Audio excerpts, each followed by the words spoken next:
Hello, Shalligators, we are back.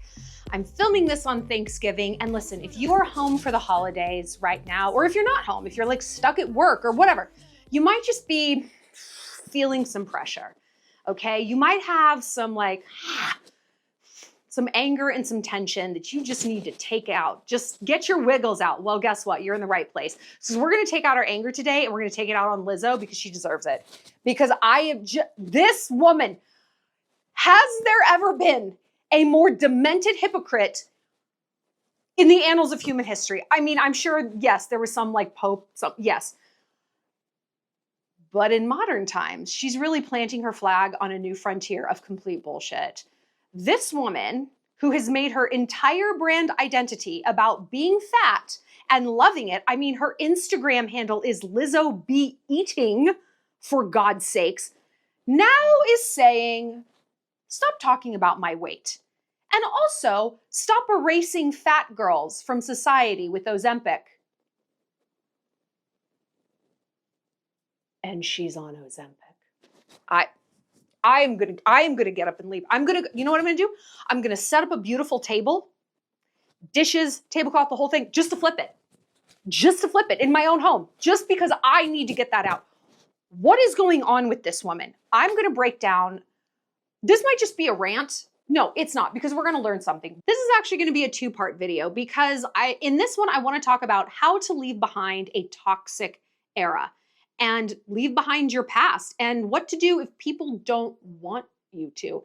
But more than that, I'm just gonna rant. I'm gonna go all the way off. I'm gonna rant about this. But in part two, we're gonna talk about how to deal with hypocrites because they're all over the place. And I feel like the internet makes it so much easier to be just completely full of shit. And I've got some data-backed psychological hacks to deal with these people. So tune in for part two with that. But in this one, yeah, let's just go all the way off. We can't change what we don't acknowledge. And what do we do around here? We change, we grow, we level up. And if you are needing some sisterhood, some strategy, some support this season, I've got a Black Friday special just for you for the Shallon. Join now and get 2 weeks free. Yes, a 2-week free trial. Come check it out. All the posts unlock. You can binge Evil Week. You can join the group chat and see what that's all about. I have never done a trial this long or this big, and I probably won't again, honestly, until next Black Friday. And did I mention that this Substack, that this Shallon thing has gone bestseller on Substack? Did I mention it went bestseller? Because it did. So clearly, it's kind of a cool place. Come check it out. This whole weekend, we are doing a deep dive into power leaks, basically sneaky little ways where all the evolution you've done all year is just getting like ticked away and eroded. On Wednesday, which you can unlock if you join now, you can watch the video on comparing yourself to other people. Plus, there's a free workbook that goes with that. It's editable. You can just download it and type right in there. We're talking about fuckboys and how Hey Stranger season can erode you.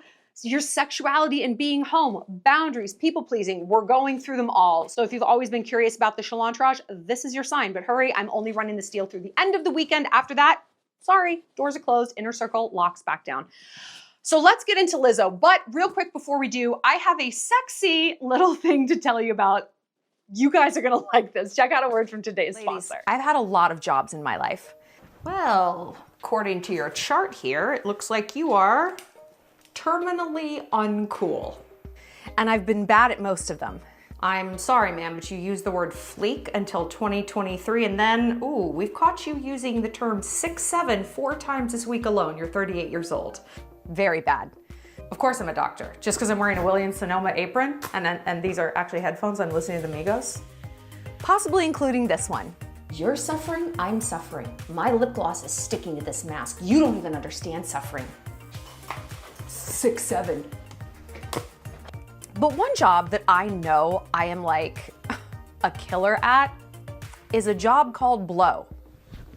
Oh, you didn't think I was gonna say that, did you? Yeah, I mean, I know that I have certain skills in certain categories because sex is a skill. And how do you develop a skill besides practicing? Okay, but when you practice sex, you're kind of just racking up a crazy body count, right? Not necessarily. I want to introduce you to a platform called Beducated. If sex is a skill, Beducated is where you go to learn. And what a cute name, Beducated. Ah! I love it. I'm so jealous I didn't think of this name. Join the world's largest sex school and get access to 150 courses. And girl, this isn't just for you. This is like, you can send this to your man because there's courses on him going down on you. There are courses on squirting, sitting on a guy's face. They have a whole course on that. I didn't know that there was like a skill set. I thought the name kind of says it all. Well, maybe not. And listen, I know a lot of our issue with hooking up is like, we don't exactly cross the finish line all that easily. So what are you supposed to do? They've got courses about that. They've got courses about like fingering and anal and bondage and kink. Because look, I am all about you girls owning your power in every arena: work, business, friendships, and the bedroom. So think of Beducated as sort of a masterclass for your own sensuality and sexy skill set. So whether you're partnered, you're single, or you're in your like, you know, me, myself, and I era, that's totally fine. You're gonna learn something here. And one thing I love about Beducated is they're very data-driven. They do all sorts of surveys and studies, and here's something interesting. Did you know that only 2% of men don't like going down on girls? So stop feeling weird about yourself. Guys love this. And if there's a guy in your life who loves it, well, girl, we got some courses to help him out. So check out these expert-led videos for real techniques in a category that we all want to know about, but like no one ever really teaches us. Well, Beducated is here to fix that. So use my code Shallon69 to save 65% off the annual pass and add a few new skills to your sexual resume. 6'7". 6'7" is one of those things that you start saying as a joke and then it just gets in there. If you catch me, say, please take a stick to me. Just no. Stop that. Get a water bottle, like with her cat, and just spray it in my face. So let's talk about Lizzo, because I can't stand her, and I never have. I had a brief moment of empathy for her when she was going through like that lawsuit filed by her backup dancers. Like, Lizzo sexually harassed me. I'm like, no, she didn't, dude. Like, she died by her own sword. Like, you lie with dogs, you rise with fleas. When you are in a constant victim narrative and you seek out camaraderie in other people who are chronic victims, it's the fucking roundiest of times. It's the find outiest of times. I don't know what to tell you, Lizzo. What's her name short for? Lizard? Let's go with that. So, as we know, this woman has made her entire identity food, fat, her body, all of this stuff. And my bone to pick with her has always been like, this woman is a classically trained flautist. She could have introduced her audience to classical music, to music theory, to composition, what it takes to become a high-level musician. It's not just like fancy outfits and auto-tune. Like, how much do you have to practice to get to that level? And what she chose to introduce her audience and the rest of the world to over and over and over again was her cellulite. That's it. That's what I know about her. I don't know anything truly about her talent. I know about her big fat body because all she talks about is her big fat body and how much she loves being big and being fat. Remember her Instagram post when she was dancing around and saying, I gained weight, I look the fuck good. That's not how you use the term the fuck. Like, it. If you're gonna be trashy, can you just nail the grammar? That's all I ask. Like, just keep it classy with sentence syntax. The bar is low right now. The bar is low. It was all she talked about. It was all she talked about. And like we said, her Instagram name is Lizzo Be Eating. I didn't know for like a year that that's what it meant. I thought it was her name. I thought her last name was like Beating. Because who would put that as their Instagram handle? And most of society looked at a woman this size and rightly said, there's no way you can be happy. Like, this is, first of all, you're unhealthy. Not saying you're not fuckable. Everyone's fuckable. Everyone is lovable. That is not the same as healthy. And she would always say, doctors say I'm healthy. What doctor? Dr. Seuss? Who are you talking about? No cardiologist is like, nice. No orthopedist is like, this is exactly how much your knees are meant to carry. Like, exactly. No. And I don't appreciate liars. I have no problem with fat people. I have a problem with liars. And I have an even bigger problem with gaslighters. I have a bigger problem with gaslighters. Not only people who self-gaslight because they're intolerable to be around, but people who try to gaslight the rest of us, okay? And when people would point out, it's like, girl, you can't be happy. Like this eating habit, this eating structure of yours is not coming from a place of self-love. Ah! And she would just, everyone's a troll, everyone's a hater. But that's what happens when you make your body your entire personality. Then whenever anyone comments on you, they're inherently commenting on your body. And so you are going to feel attacked. This was not a coincidence. This was not an accident on her part. People like her lead with body as a way of deflecting any sort of accountability or criticism. See also people who make being gay their whole identity. Girls who are on OnlyFans, and that's their whole identity. Where if you're like, hey, I don't think you're happy. Hey, why is this all I know about you? Hey, why don't you diversify the portfolio a little bit and like talk about something else? Then we are oppressing them. We are some kind of ist, sexist, racist, anti-feminist, whatever it is. When it's like, actually, we are offering logical commentary the way we would if you made, I don't know, your car your entire identity, your career your entire identity, your nationality, your religion. It's like, enough. Like, enough is enough. Enough is a motherfucking enough. And so it is not a coincidence that she has crafted the persona that she has decided was bulletproof, criticism-proof, in a time when losers are thriving. Losers are thriving. When it's cool to hate people who are doing well, and it's amazing to lionize fucking losers, okay? And again, you're not a loser because you're fat. You're not a loser because you're fat. That doesn't make you a loser. You're a loser because you're a liar. You're a loser because you're a liar. And you're a loser because you're gaslighting other people out of something they see with just plain human logic. So guess what? Guess what? She went on Ozempic or whatever, Mounjaro, tomato, tomato. I feel uniquely qualified to shred people who go on these drugs because I am the original Ozempic influencer. You know this, I've talked about it. I will keep talking about it. I have made Ozempic work for me. I took it like 4 years ago. I used to be on just like a baby maintenance dose. I've stopped it because I was just very inconsistent and like, bleh, whatever. And I noticed a difference in my blood sugar. Like it was regulating my blood sugar. Who cares? Whatever.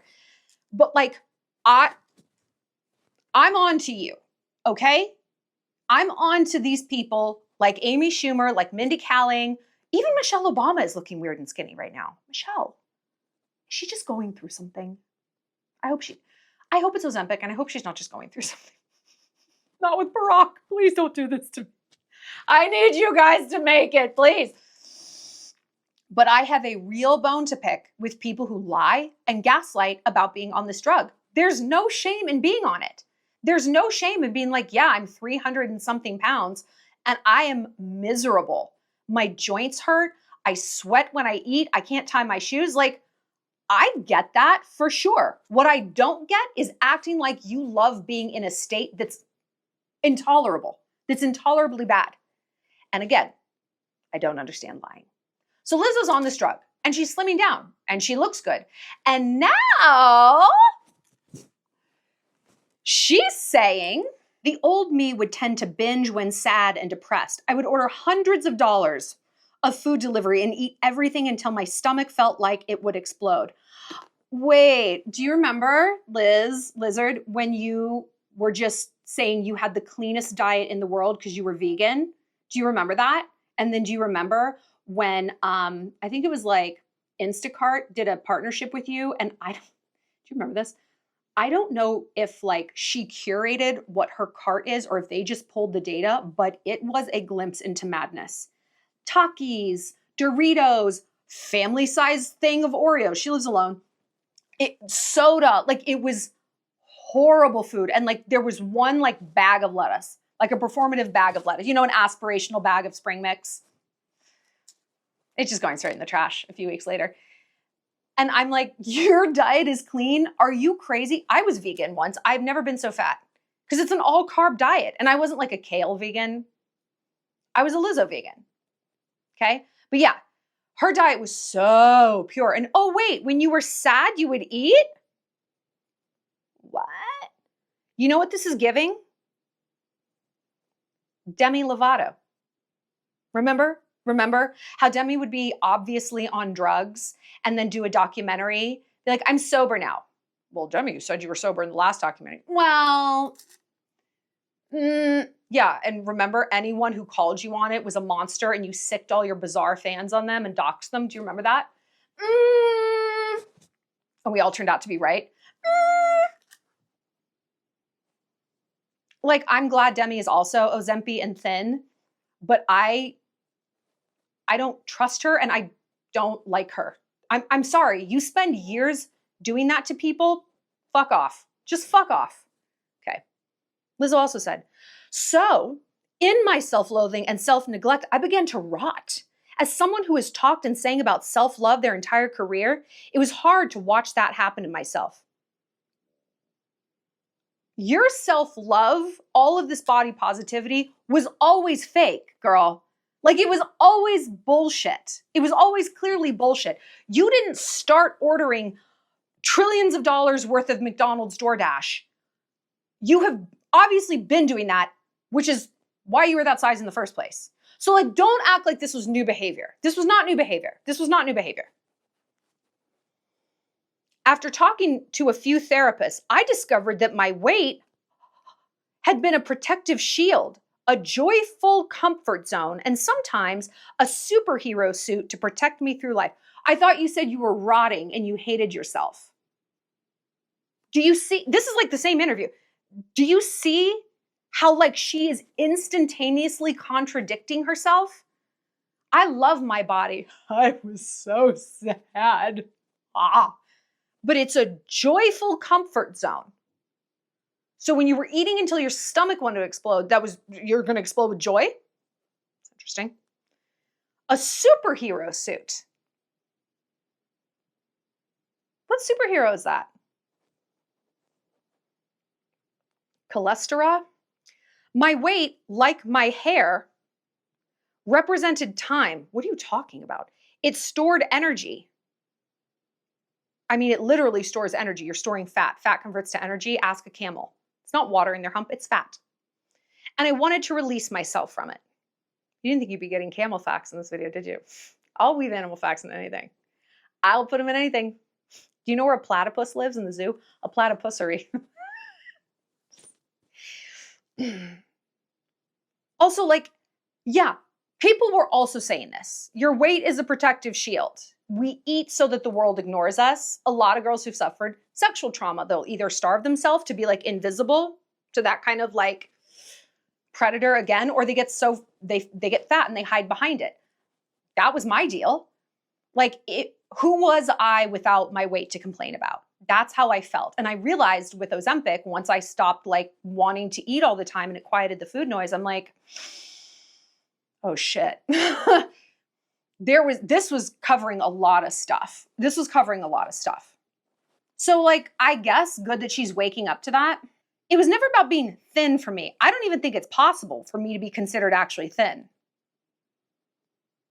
I will always have the stretch and the skin of a woman who carried great weight. And I'm proud of that. Why are you proud of that? Why are you proud of that? You just said I was rotting. I hated myself. I was torturing myself through food. I'm so proud of that. Stop it. Stop it.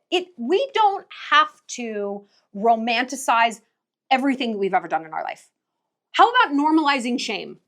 How about normalizing regret and being like, no, that was the worst time. I'm so ashamed of myself. Not like, I carried great weight. What are you, a samurai? Shut up.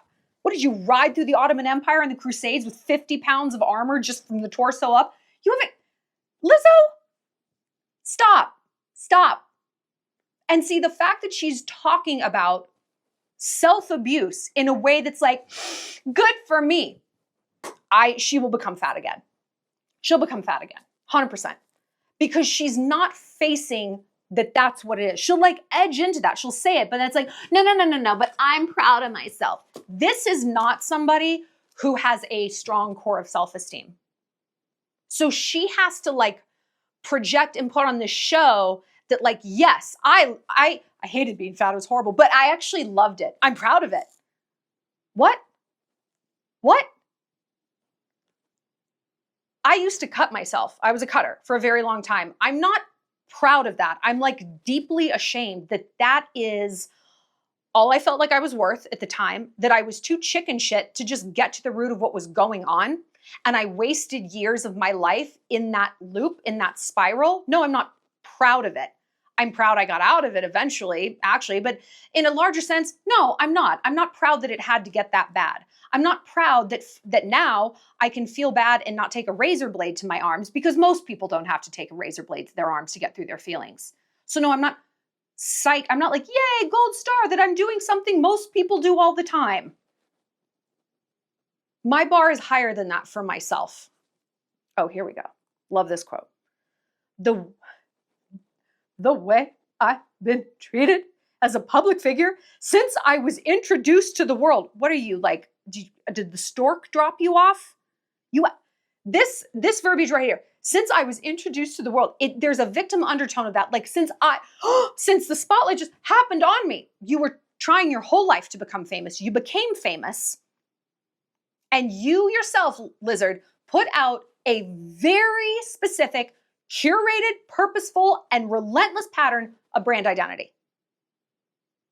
Since I was introduced to the world as a confident, you're not, body positive, no, you're not, figure has been borderline emotional abuse. I will agree with her on that. People have come for her. She is like synonymous with fat. If you want to make a fat joke, you use Lizzo's name. Okay? You know whose name you don't use? Melissa McCarthy, the bridesmaid chick. She's a big girl. Adie Bryant from Saturday Night Live. They're big girls. You don't use their names when you make a fat joke. And not just because they're maybe not as famous. It's because those women never make their identity about their body. They never make their identity about their body. They make it about their talent. And if an interviewer tries to be like, so, fat? They shut that down really motherfucking quick. They're not twerking on camera. They carry themselves with a modicum of class and grace. Okay? Lizzo has done the opposite. It's been borderline emotional abuse. And simply because of my weight. Nevertheless, I made it work for me. I trolled the hell out of those obnoxious memes. No, girl, you just went further into what everyone already hates about you.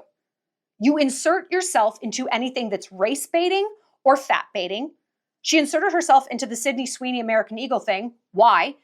And then she's like, people are abusing me. Yeah, because you're comparing yourself to Sydney Sweeney. Don't do that. None of us should compare ourselves to Sydney Sweeney, because we will always feel bad. We will always feel bad. Like, don't compare yourself to Zendaya. Like, it's not a racial thing.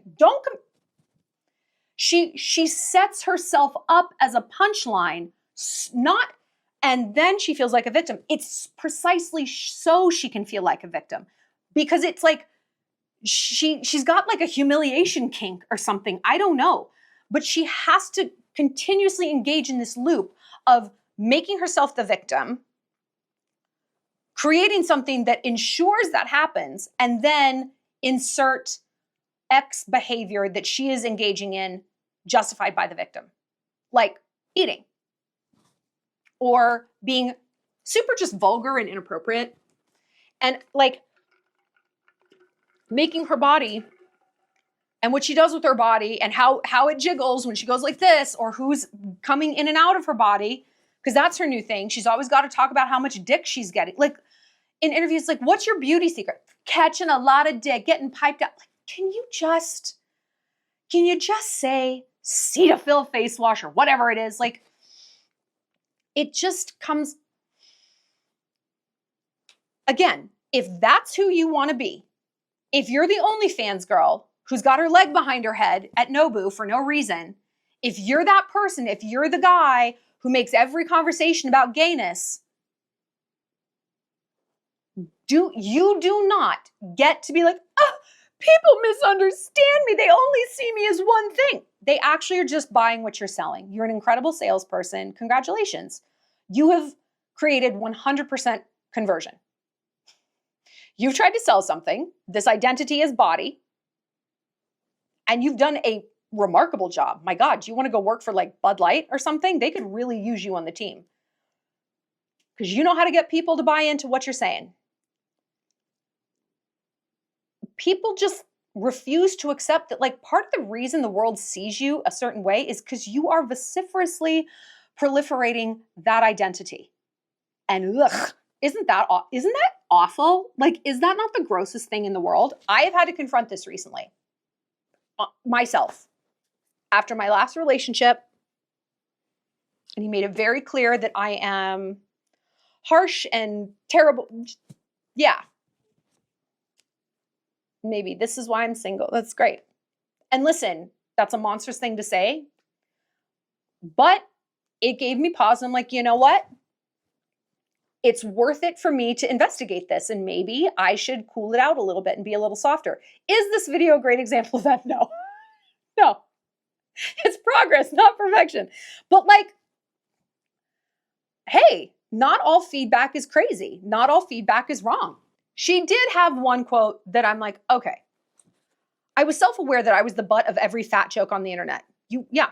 And yet I continued to be who I am because it's the only thing I know how to be. Okay, like, yes, I objection sustained to that one. Like, good for you. Like, this is just who I am. This is the only way I know how to be. But like I just said, I think there's so much about our behavior that we're like, this is just who I am. This is just who I am. And it's like, is it? Or is this actually the weird parasite that's like latched onto you that has hijacked your actual personality? And for her, it's the victim. It's the victim narrative. If this is something that's like interesting to you, join Positive Intelligence. I'll put a link down below. It's a program. It's basically like looking at like what is hijacking your personality. A hyperachiever, the victim, the perfectionist, the controller, the people pleaser, to the point where you're like, I don't know, this is just my personality. If you are not getting outcomes that you want in life and you don't understand why, this program will help. We start a new cohort. We do like a video a week and there's an app. It's great. I'm not running it. It's just, I really love it. And my friend runs it. And so I'm just trying to give her a shout out. Anna, hi. But yeah, we start a new thing early December. So there's still time to join. It's going to be fantastic. I've done it a bunch and I get so much out of it. It's radically changed my life. And I just feel so much more in control of my emotions. Anyway, we're going to keep going. If I had any warm feelings towards her from that last quote, we're done. I was sick and tired of my identity being overshadowed by my fatness. People could not see my talent as a musician because they were too busy accusing me of making being fat my whole personality. What's your Instagram handle? Lizzo teaching music, Lizzo the flautist, Lizzo, whatever your last name is, Lizard McButterworth. I don't know who you are. I don't even know your name. I don't even know your name, but I know what your ass looks like twerking. And here, the grand finale quote. So here we are halfway through the decade where extended sizes are being magically erased from websites.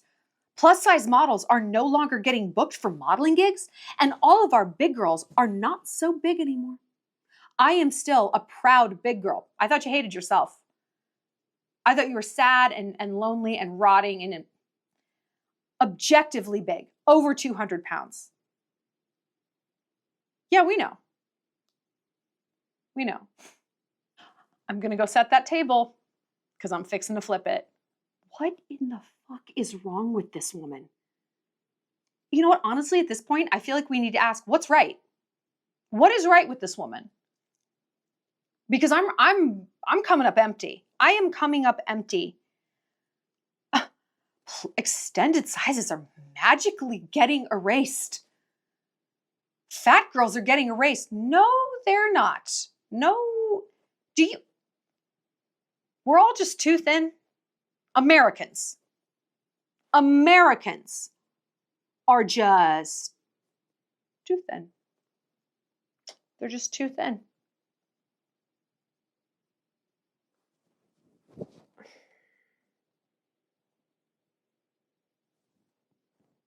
As for the plus size modeling thing, I know quite a bit about the modeling world. Just how about you let a designer or a brand pick who they want to wear their clothes? It's their product. It's their product. Lizzo, do you pick your band when you go on tour? Why? Because you want it to sound the way you want it to sound? Do you pick your producer? Do you pick your co-writers? Do you pick your album art? Is it because it's your creation? Clothes are a brand's creation. And if they think they look better on a girl who weighs 98 pounds and she's 6'2", all right.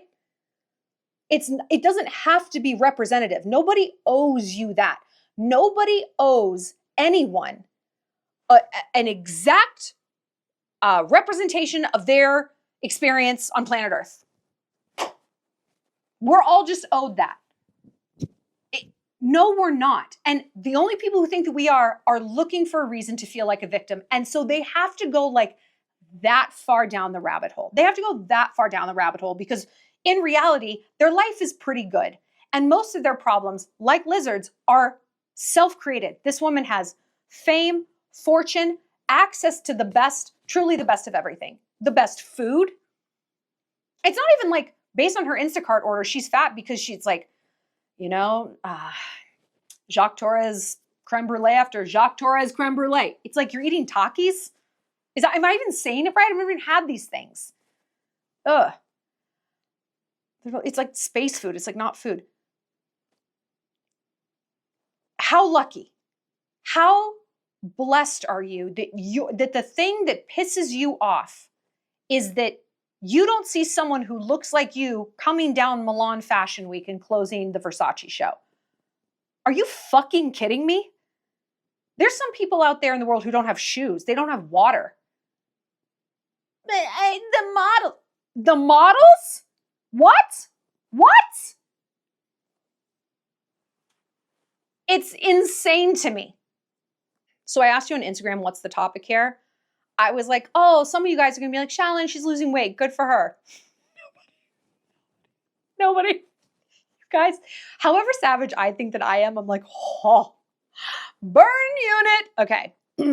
Okay, here's some of these. They're great. Ozempic exposed the lies. The truth is, people want to be what they criticize and hate, aka rich, thin, young people. I'd love to be any of those things, yeah. When to pipe down and not draw attention to yourself. Mel, you're so right. Oof. Does being overweight make you delusional? Like the science, I'm dead serious. I don't know, but I think being Lizzo makes you delusional. When ending a toxic era, own your past and moving on. How to do this? I think that this is a really good question. How to end a toxic era. How to end a toxic era. I think it's important that we don't throw the baby out with the bathwater. In that, I mean, a girl, she breaks up with the guy who is all over her grid and suddenly she's deleted everything. I hate him. He's a monster. This never happened, blah, blah, blah, blah, blah. It's like, girl, come on. We all saw it. You at one point chose that choice. Like you were all in for this. I don't think in order to move on, we have to devalue our past to devalue the failure. Do you know what I mean? The quote I always go back to that I love from Nelson Mandela, actually might have come from someone else. If you know who, tell me. I never lose, I win or I learn. I own my past. I'm a clown on the internet. And it's like, yeah, I've been married and I've gotten divorced. I've made a ton of mistakes in my life. I have dated worst people and I've also dated the best people. I will probably go on to do more of both. I will do a video with my hair like this. Okay? Learning and growing is not about hating who you used to be. It is also not about what Lizzo's doing. It's like, I'm proud that I was fat. Why? I'm not proud that I dated someone who cheated on me. I'm not proud that I made XYZ mistake, but I am proud that I learned from it. And there is a difference. There's a difference. To end your toxic era, you don't have to make a grand sweeping statement about it. I love that I was like a mean goth. I love that I was a mean goth for 6 years and I ruined every family Thanksgiving. You don't have to do that, but you also don't have to slither around forever constantly in a state of apology about it. That is as bad. That's the opposite end of the exact same spectrum. I loved being fat. I loved it. Versus I had no value when I was fat. I was a disgusting piece of shit. No one should have talked to me. I'm so sorry I existed. I'm sorry, I'm sorry, I'm sorry. I don't want you in either one of these places. I don't want you in either one of these places. It's the middle path, oof, which is tricky. But that's where we have to inhabit. Was I happy fat? No. But listen, I did learn a lot about myself. And I now learn what I do when I let this mindset happen, when I let these kind of people in my life, when I lapse on my habit stacking. Extremes are easy. Extremes are for the stupid. Extremes are for the stupid. They're for people who can't hold space in the middle and do the mental gymnastics and the mental negotiation to stay in that place. So when people present themselves to me as any sort of extreme, I'm like, you're stupid. I am smarter than you. I'm better than you. And I'm going to let you know it. I'm going to make you feel it. I'm going to make you feel the full force of my ability to not be extreme. And if that makes you feel bad about yourself, that's fine. Maybe you could learn from me. Because if you try to use your extremes to oppress me, to gaslight me, to lie to me, to tell me that I'm somehow doing something wrong, you're going to figure out who you're dealing with. So the way you move on from a toxic era, you just move on. You just move on. Like, I talk about Ozempic here when like it's relevant, but I don't, if I like meet someone new or whatever, and I'm never like, I used to be fat and I was like 170, you know, like I wasn't like, hey, Kool-Aid, you know, like, for me though, fat. I'm not even 5'5". So that to me is like, I was very uncomfortable in my body. And I look back, I'm like, I can't even believe I let myself get that big. And again, like that's just a personal thing for me. A lot of my friends, mostly my Asian friends, would look at my weight now and be like, I'd kill myself if I was like 129. Got it. Because they're just like these willowy, like beanpole, like beautiful lily flower people. That's just their comfort zone. And some people are like, oh my God, if I was your weight now, I would feel bony and weird. 170 is actually a good spot for me. Who gives a fuck? Good for you. But like, I don't talk about my weight loss journey with people. I just don't. I don't make it a part of my personality. It's something I did, but it's not who I am. And if I do talk about it with people, I don't focus on like the weight. I focus on the lessons, peeling back the layers. What was I trying to distract myself from? How does my relationship with food mirror my relationship with a lot of other things in my life? Money, boys, all of these things. Like I shift into the learning. I shift out of the actual mechanics of it. You know what I mean? Like if you dated a guy who cheated on you and you were in this horrible toxic relationship, the way you move on from that is to stop talking about the guy. Stop talking about the toxic boss, the toxic family, the toxic religion, and you shift into, what did I learn? I never lose. I win or I learn. I didn't win. What did I learn? That's how you move on.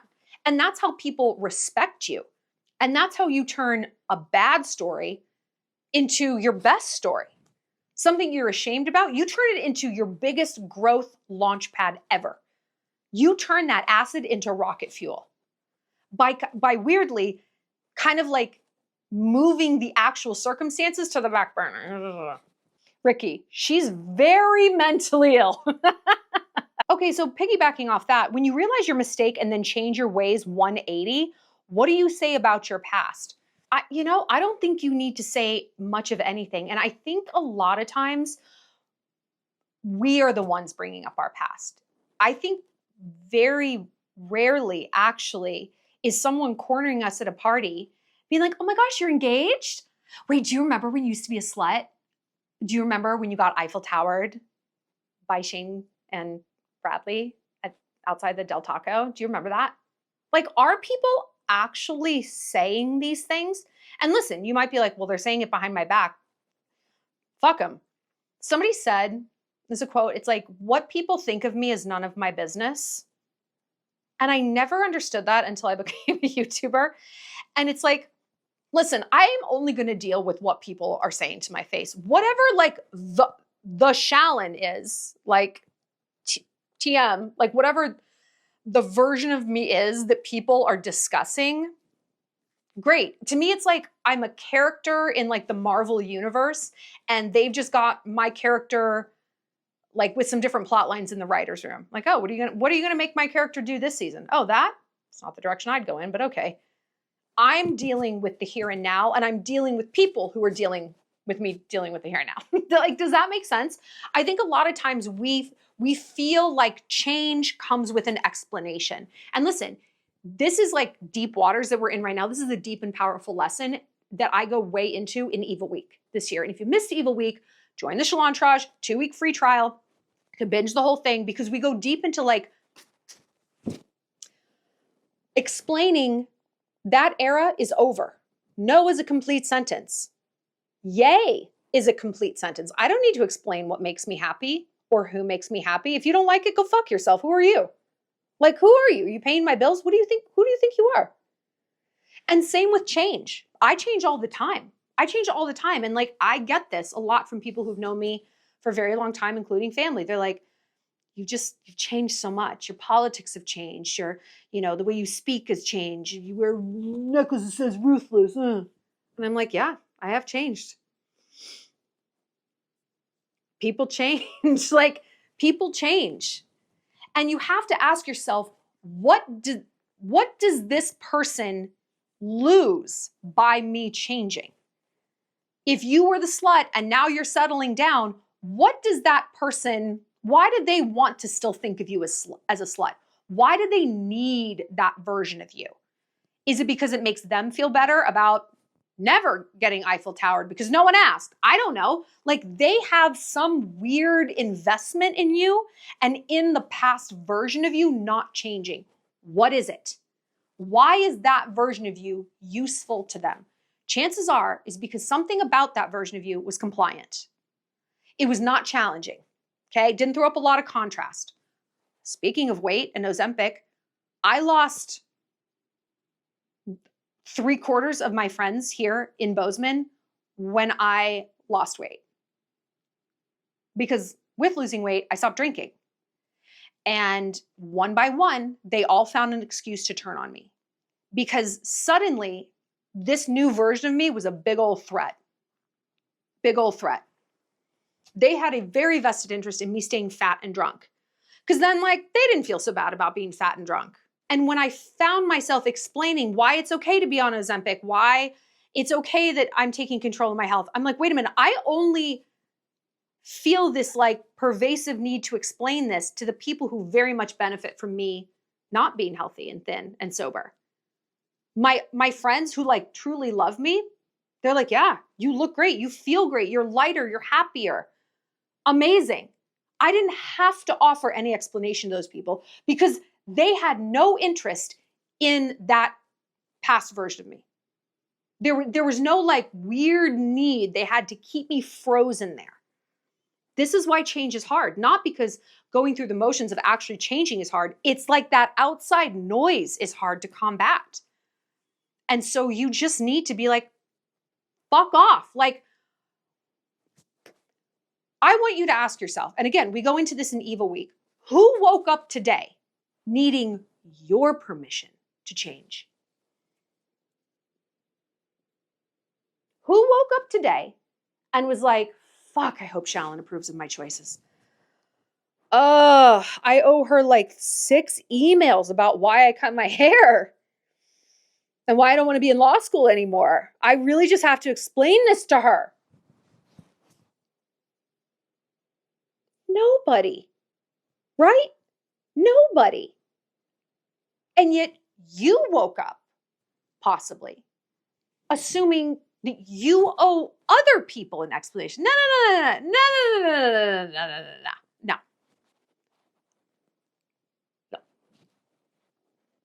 That era is over. The era of whoever you want to move on from, and the era of explaining why you are. Because I just want to, because I said so. We just did a video on this in the Shallon called Because I Said So, where like, that's enough of an answer. Let's channel the energy from moms who are like, because I said so, Braxton Lee. And that's it. That's it. I'm actually going to stop this now because I want to do a whole separate video on hypocrites and how to deal with hypocrites. I thought we were going to get to it in this video, but I've already like blah, blah, blah, blah, rambled on and on. And listen, if you want more rambling, not just from me, but from hundreds of girls around the world who are here to pull up, support you, give you some sisterhood, some strategy, some sass, and everything in between, join the Shallontrage. I have a 2-week free trial going on only for this weekend. So come and check it out. And did I mention? I did, but I'm gonna say it again. The Shallontrage is in fact a bestseller on Substack. No big deal.